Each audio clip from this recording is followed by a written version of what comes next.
हरि पंचमोध्याय ओं मुखं करति वाचालं पङ्गुलङ्घयते गिरिं तत्कृपातमः वन्दे परमानन्दमाधवः।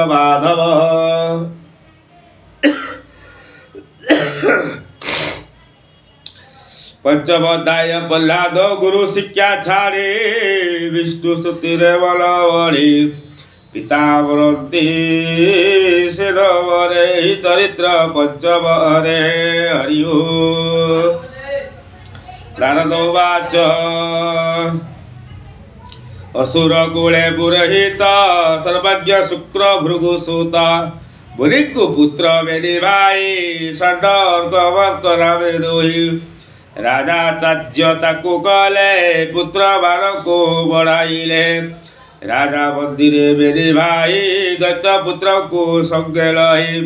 शेषण नीति राजकूले सर्व पढ़ाती एक बेले ताहाक मध्य प्रह्लाद सकल शास्त्रे हेले सीधा गुरु को मुख बेले शुणी तक्षण चिते परिवारी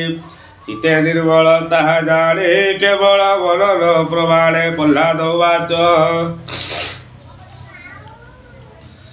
शुणो भतात एक चिते जे साधु बड़े बरबते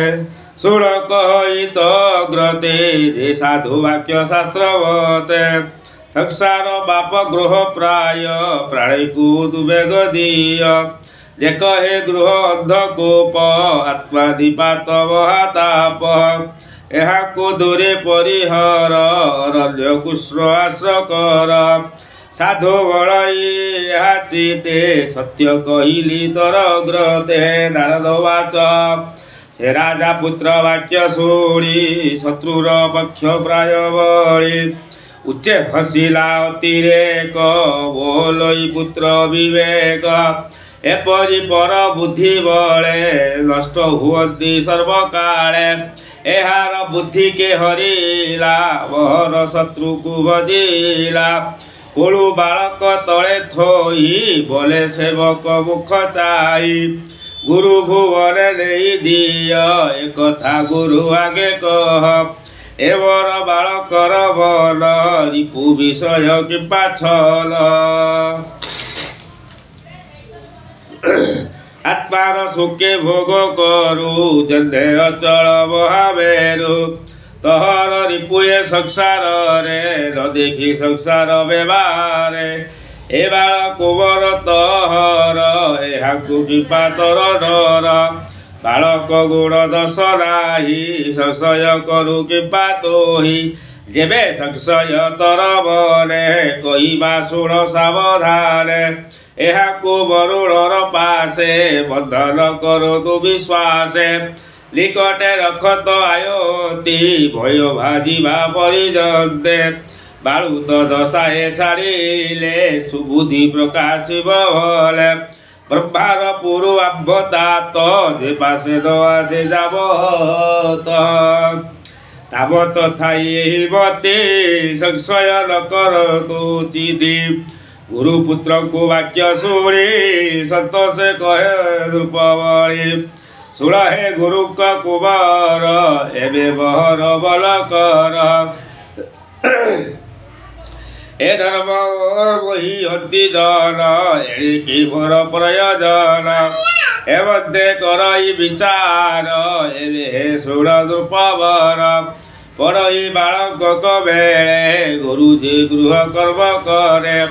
से प्रह्लाद ताहा चाही भले बालक मध्य थाई शुण हे असुर कुमारे जे विद्या संसार उदरे पंचे मानव देह वही आत्मज्ञान टी जार नाही तार जीवन कारण एबे सावधाने शुण कोई दास जगन्नाथ सप्तम स्कंदे भागवत ए पिता पुत्र को संवाद शुणते न लागे प्रवाद इति श्रीमद्भागवते महापुराणे परम संहितायां सप्तम स्कंदे प्रह्लाद चरित्र पंचदश अध्याय ओ गजाचितिकानंदे टाटा विपिन संगीत करवो उदाभिरी नारी मदन कमला स्वदवधूप